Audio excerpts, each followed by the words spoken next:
দর্শক, আমি এখন যে জায়গাটিতে দাঁড়িয়ে আছি এটি রাজশাহীর সিপাহীপাড়া এলাকা, জেলখানার ঠিক উত্তর পাশে। এখানটিতে প্রায় 12 থেকে 15 কাঠার একটি জায়গা। এই জায়গাটি অর্পিত সম্পত্তি হিসেবে সরকারের নথিভুক্ত হয় এবং তারপরে এখানে একটি পুরনো বাড়ি ছিল। সেই বাড়িটি সরকার যেহেতু ধ্বংসপ্রাপ্ত, এটি লিজ দিয়ে দেয় এবং বাড়ির যে ইট মালামাল সেগুলো আসলে সেটি বিক্রি করার একটা সিদ্ধান্ত নেয়। এই বাড়িটি ভাঙতে গিয়ে বাড়ির নিচ থেকে বেশ কয়েকটি সুড়ঙ্গ আকৃতির গর্ত বেরিয়েছে। এটি নিয়ে আসলে সবচেয়ে বেশি কৌতূহল তৈরি হয়েছে এবং এই কৌতূহল এমন পর্যায়ে ঠেকেছে যে প্রত্যেকদিন প্রচুর মানুষ এখানে আসছেন দেখতে, এবং এই কৌতূহল দেখতে গিয়ে জেলা প্রশাসন এখন পর্যন্ত এই কাজটি বন্ধ করেছেন। প্রত্নতত্ত্ব অধিদপ্তরকে চিঠি দিয়েছেন, প্রত্নতত্ত্ব অধিদপ্তর আসবেন, এখানে এসে এই বাড়ির ঐতিহাসিক কোনো গুরুত্ব আছে কিনা, আসলে এটি সুড়ঙ্গ কিনা সেটি নিরূপণ করবে, তারপরে আসলে পরবর্তী পদক্ষেপ নেওয়া হবে। একটু জানিয়ে রাখি আপনাদের, গত কয়েকদিন বিভিন্ন গণমাধ্যম, সামাজিক যোগাযোগ মাধ্যম এবং বেশ কিছু জায়গাতে ফেসবুকে ছবি দিয়েও অনেকে আসলে এগুলোকে সুড়ঙ্গ বলে দাবি করেছেন। যদিও স্থানীয়রা এবং যারা ভবন নির্মাণ শৈলীর সঙ্গে যুক্ত এবং ইতিহাসবিদ, তারা বলছেন যে চুন সুরকির সময়কার যে বাড়িগুলো মিনিমাম 100 বছর বা তারও আগের যে বাড়িগুলো, সেগুলো মূলত এই আকৃতিতেই তৈরি হতো এবং তখন যেহেতু বিম কিংবা কলাম সিস্টেম ছিল না, ঢালাইয়ের জন্য খুব বেশি তৈজসপত্র ছিল না বা আধুনিক কলাকৌশল ছিল না, ফলে মানুষজন নিচু জায়গায় বাড়ি করতে গেলে কিছুটা সেতু আকৃতির আপনারা দেখতে পাবেন যে বাড়িগুলো তৈরি হয়েছে নিচে, অনেকটা নিচে আসলে বেস থেকে, এবং প্রত্যেকটা ইটের পটে ইট সাজিয়ে এবং তারপরে সেতু আকৃতির করে তার উপরে আসলে ঢালাই দিয়ে এখানে বারান্দা নির্মাণ করা হয়েছে। এবং যারা এখানে কাজ করছেন তারা আমাদেরকে জানিয়েছেন যে একটি দিয়ে ঢুকলে ছোট করে আসলে সব জায়গাতে, এই ঘরের যতটুকু অংশ সব জায়গাতেই এই একটি ফুটোর সাথে আরেকটি ফুটোর সংযোগ রয়েছে, ফলে বলা যায় যে এটি আসলে সুড়ঙ্গ সেই মানে সেইভাবে যদি আমরা বলি তাহলে সেই প্রসঙ্গে আসলে এটি সুড়ঙ্গ হবে না। এই বাড়ির একটি ইতিহাসগত দিক আছে। আমরা যদি বলি, লোকশ্রুতিও রয়েছে যে বাড়িটি নির্মাণ করেছিলেন দীঘাপতিয়ার রাজা হেমন্দ্র কুমার রায়ের ছেলে সন্দীপ কুমার রায়, এবং এই বাড়ির দুই পাশে দুটি একতলা ভবন ছিল, পেছনে একটি দোতলা ভবন এবং সামনে একটি নাগালিঙ্গম ফুলের গাছ আছে, এবং সরকারি কাগজে এটি এখন অর্পিত সম্পত্তি হিসেবে নথিভুক্ত। জরাজীর্ণ হওয়ায় কয়েকদিন আগে জেলা প্রশাসন এটি নিলামে বিক্রি করে 1,52,000 টাকায়, এবং এটা যে কিনেছে তিনি প্রায় 10-15 দিন ধরে ভাঙার কাজ শুরু করছেন, এবং ভাঙার পরে ইটগুলো আসলে এই পদ্মা গার্ডেনের পাশে, দরগার পাশে, সেখানেই বিক্রি করা হচ্ছে, আমরা দেখেও এসেছি। ফলে এই বাড়িটার মেঝে করতে গিয়ে এ ধরনের কিছু ফাঁকা স্থান আসলে চোখে পড়েছে, এবং আগেকার দিনে এই ধরনের সাঁকোর মতো করে উপরে মেঝে করা হতো যাতে এই অংশটি উঁচু হয় এবং সাথে সাথে এর নিচ থেকে গরম ভাবটা চলে গিয়ে ঠান্ডা থাকে, বাসাটা যাতে শীতল থাকে। এবং বোয়ালিয়া ভূমি অফিস জানিয়েছে যে দরগাপাড়া মৌজার 524 খতিয়ানের এই জমির দাগ নম্বর 47 1981 সালে এটি অর্পিত সম্পত্তি ঘোষণা করা হয়, যদিও সুপ্রিম কোর্ট 1974 সালের পর কোনো অর্পিত সম্পত্তি ঘোষণা করতে নিষেধ করেছিল। তবে যারা এলাকার স্থানীয়রা তারা বলছেন বাড়িটির প্রত্নতত্ত্ব মূল্য যাচাই না করেই ভাঙার জন্য নিলামে তোলা হয়েছে, এবং রাজশাহীর যারা বিজ্ঞ জন রয়েছেন, তৌসিকুল ইসলাম রাজা তাদের মধ্যে একজন, তিনি বলছেন তিনি শিক্ষক ছিলেন দীর্ঘদিন, এবং তিনি বলছেন যে স্বাধীনতার পর সরকার এটি ভাষা সৈনিক মনোয়ারা রহমানকে ইজারা দিয়েছিলেন এবং এখানে একটি মহিলা কুটির শিল্প প্রতিষ্ঠান ছিল।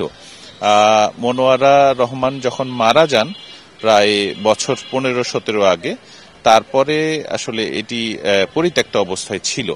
তো রাজশাহীর যারা ইতিহাস নিয়ে কাজ করেন তাদের মধ্যে একজন মাহবুব সিদ্দিকী, তিনি বলছেন যে এখানে আসলে পরতে পরতে দীঘাপতিয়া জমিদারের অবদান আছে, এবং আপনারা নিশ্চয়ই জানেন যে রাজশাহীতে যে ঢোপকল প্রচলন শুরু হয়েছিল পানি সরবরাহের জন্য, রানী হেমন্ত কুমারী তিনি মাঝে মাঝে এসে এই বাড়িটিতে থাকতেন বলে ইতিহাসবেত্তারা বলছেন। এখন পর্যন্ত এখানে আসলে এই যে ভাঙা হয়েছে, ভগ্নাংশগুলো নিয়ে যাওয়া হচ্ছে, সেটি আসলে কোনো প্রত্নতত্ত্ববিদ বা কোনো প্রত্নতত্ত্ব দপ্তরের সাথে আলাপ আলোচনা না করায় কিছুটা চটেছেন এখানকার যারা ইতিহাসবিদ রয়েছেন তারা, এবং তাদেরই দাবির প্রেক্ষিতে অতিরিক্ত জেলা প্রশাসক মহিনুল ইসলাম গতকাল থেকে আসলে এই বাড়িটি ভাঙার যে কার্যক্রম চলছিল সেটি নিষেধ করে এবং এর চারপাশে আসলে লাল পতাকা টাঙিয়ে দেওয়া হয়। তো এখন পর্যন্ত এটি আসলে সুড়ঙ্গ কিনা বা এই বাড়ির আসলে প্রত্নতত্ত্ব মূল্য কতখানি রয়েছে সেটি জানবার জন্য প্রত্নতত্ত্ব অধিদপ্তরকে চিঠি দেওয়া হয়েছে, এবং তারা যেটি চিঠিতে উত্তর দেবেন সেটি আসলে এখানে তারপরে এর পরবর্তী পদক্ষেপটা নেওয়া হবে। আমরা আপনাদের যদি একটু দেখানোর চেষ্টা করি তাহলে দেখবেন যে এই যে জায়গাটিতে আমরা আসলে নেমেছি, এই জায়গাটি আসলে বাড়ির মাঝখান, বারান্দাটা ঠিক মাঝখান ছিল, তারও নিচে আমরা দেখতে পাচ্ছি যে বেসটা আছে, এবং সুড়ঙ্গ বলতে যেরকম সুড়ঙ্গ আসলে সেটি সেরকম নয়। এই জায়গাটিতে প্রত্যেকটার সাথে প্রত্যেকটার কিন্তু একটা করে সংযোগ স্থল আছে মাঝখানে মাঝখানে, এবং প্রত্যেকটা কিন্তু সেতুর উপরে নির্মাণ করা। এভাবেই আসলে এই বাড়ির শৈলীটা নির্মাণ করা হয়েছে, এবং কিছু চুন সুরকির এখানে আমরা ঢালাই দেখতে পাচ্ছি, তবে অধিকাংশটাই ইটগুলো জোড়া লাগানো হয়েছে কিন্তু কাদা মাটি দিয়ে। ফলে এটার নিচেও কিন্তু বেশ খানিকটা বেজ আছে, যেহেতু ঢালাই ছিল না, ফলে ইটের পরে ইট সাজিয়ে অনেক নিচ থেকে এটি করা, এবং এখান থেকে জিনিসটাকে এমন ভাবে করা হয়েছে যাতে আন্ডারগ্রাউন্ড মনে করা হয়, কিন্তু এটি পুরোটাই ঢাকা দেয়া ছিল। ফলে বলা যায় যে এটি আসলে কেউ ঢুকতেও পারতো না কিংবা বেরোতেও পারতো না, এবং এটির কাজই ছিল বাড়িটাকে ঠিক উঁচু করা এবং এখানে ঠান্ডা বাতাস যাতে হয় বা বাড়িটা যাতে শীতল থাকে, সেই জন্যই মূলত এটি করা। যারা নির্মাণ শৈলীর সঙ্গে যুক্ত তারা এটি বলছেন। ফলে সুড়ঙ্গ নিয়ে যে কৌতূহল সৃষ্টি হয়েছে মানুষের মাঝে, সেটি আসলে খুব একটা সত্য নয়। তারপরও যেহেতু গণমাধ্যম এবং ফেসবুক সহ অন্যান্য সামাজিক মাধ্যমে এটি দেখা যাচ্ছে, ফলে অনেকেই আসছেন আগ্রহ নিয়ে এটি দেখতে। আমরা দেখতে পাচ্ছি যে বেশ কয়েকজন এখানে আসছেন, সকাল থেকেই অনেক মানুষ এখানে আসে, বেলা হলে আরো বেশি আসে। আমরা একটু তাদের সাথে কথা বলতে চাই। আপনারা আসলে জানলেন কিভাবে বা আপনারা আসলে এসছেন কেন, একটু যদি জানাতেন। আমরা এই যে ফেসবুকে দেখলাম আর কি, দেখার পরে এটা দেখতে আসলাম যে আসলে কি আমাদের বাসার পাশে, কিন্তু আমরা নিজেরা জানি না, কিন্তু মোবাইলে দেখছি, দেখে আমরা দেখতে এসেছি। কি মনে হচ্ছে আসলে সুড়ঙ্গ কিনা? এটা সুড়ঙ্গই, এখন খুললে বোঝা যাবে কি অবস্থা হয়ে আছে, কারণ এটা তো মেলা ব্রিটিশ আমলের তো বিল্ডিংটা, এই আর কি। অনেক ধন্যবাদ আপনাকে। আরেকজন ভাই এসছে এখানে দেখতে, আমরা একটু তার সাথে কথা বলতে চাই। একটু যদি বলতেন যে আপনি আসলে কোন কৌতূহলে এসছেন এবং জেনেছেন কিভাবে? মানে আগ্রহ জেগেছে যে ফেসবুকে দেখছি যে এই ইয়েগুলা সুড়ঙ্গ তো বের হয়েছে, এই ইয়ের জন্য আগ্রহ করে আসলাম দেখার জন্য। এসে তো এই সুড়ঙ্গগুলা দেখতে পাচ্ছি। কি মনে হচ্ছে যে আদতে এগুলো সুড়ঙ্গ কিনা নাকি বাড়ির নির্মাণ শৈলী? আদৌ এটা সুড়ঙ্গ মনে হচ্ছে, কিন্তু অনেক আগের বাসা, এগুলা পুরাতন ব্রিটিশ আমলের সেই তৈরি। এই তো। অনেক ধন্যবাদ।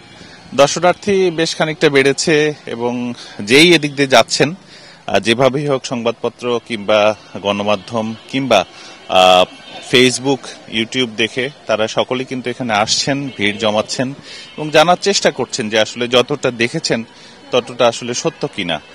তবে এই জায়গাটিতে লাল পতাকা দেওয়ার একটি কারণ, সেটি হলো যে এই জায়গাটিকে একটু ঝুঁকিপূর্ণ বলা হয়েছে, পাশাপাশি যেহেতু এটি তদন্ত চলছে, ফলে এই পতাকা টাঙানো হয়েছে, এবং এখানে জনসাধারণের প্রবেশ নিষেধ না করা হলেও নির্মাণ শ্রমিক যারা, তারা আসলে এই জায়গাটিতে এখন আর কাজ করছেন না। দেখতে পাচ্ছেন যে বাসা বাড়ির যে ইটগুলো কাদা মাটি দিয়ে লাগানো, সেগুলো একটুতেই খসে খসে পড়ছে। ফলে এটি যতটা ঝুঁকিপূর্ণ, আসলে এটিকে সরানো ততটাই জরুরি। তবে এই যে একটা কৌতূহল তৈরি হয়ে গেছে মানুষের মাঝে যে আসলে এটি সুড়ঙ্গ এবং এর ভেতরে অন্য কোনো লাইন আছে কিনা বা এটি আসলে কোথাও গেছে কিনা, সে বিষয়টি এখন পর্যন্ত নিরূপণ করা কিংবা সেটির কোনো তদন্ত না করা পর্যন্ত আসলে এটির কোনো সুরাহা এখনো হচ্ছে না। আমরা দেখতে পাচ্ছি যে প্রচুর মানুষ এখানে আসছেন প্রতিনিয়ত দেখার জন্য। আরেকটি বিষয়, যারা এখানে কাজ করছিলেন সে নির্মাণ শ্রমিকরা বলেছেন যে এখানকার পানি আসলে শেষ করা যাচ্ছে না সেচ যন্ত্র বসিয়েও। এটা আরেকটি কারণ হতে পারে। আমরা যেখানটিতে দাঁড়িয়ে আছি এখান থেকে অনধিক 200 মিটার এর মধ্যেই পদ্মা নদী অবস্থিত, জেলখানাটার ঠিক পাশেই।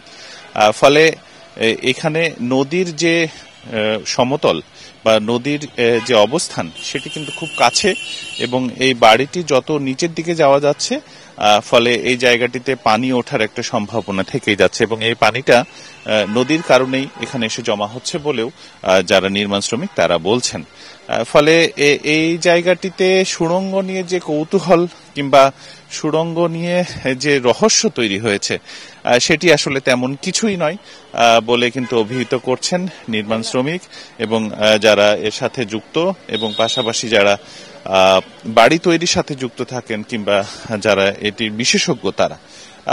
এটি শুধুমাত্রই আসলে কৌতূহল বশতই এই জিনিসগুলো হচ্ছে, এবং অনেকে আসছেন এখানে দেখার পাশাপাশি এটি ভিডিও করছেন, এখানে এসে সে সুড়ঙ্গের ভিতরে প্রবেশের চেষ্টা করছেন, তবে পানি থাকাতে আসলে সেটি সম্ভব হচ্ছে না। আমরা বলছিলাম যে দীঘাপতিয়া রাজবাড়ী পরিবারের, যেটা নাটোরের দীঘাপতিয়া রাজবাড়ী পরিবারের কোনো এক বংশধরের তৈরি আসলে এই বাসাটি, এবং বাসাটির অবস্থা খুবই খারাপ এখন পর্যন্ত। ফলে জেলা প্রশাসন আসলে এটি ভেঙে ফেলার একটা উদ্যোগ নেয়, এবং তারপরেই সেটি কিন্তু এখানে এই যে বাড়ির অবশিষ্ট মালামাল ইট সহ সেগুলো এখানে তারা নিলামে বিক্রি করে দেয়, এবং এটি গতকাল পর্যন্ত ভাঙার কাজ চলছিল। আজকে থেকে সেটি বন্ধ রয়েছে, এবং প্রত্নতত্ত্ব বিভাগের অনুমতি পেলেই তারপরে বাকি অংশটুকু ভাঙা হবে। তো রাজশাহী সুড়ঙ্গ নিয়ে যে কৌতূহল সৃষ্টি হয়েছে সাধারণ মানুষের একটি বাড়িতে,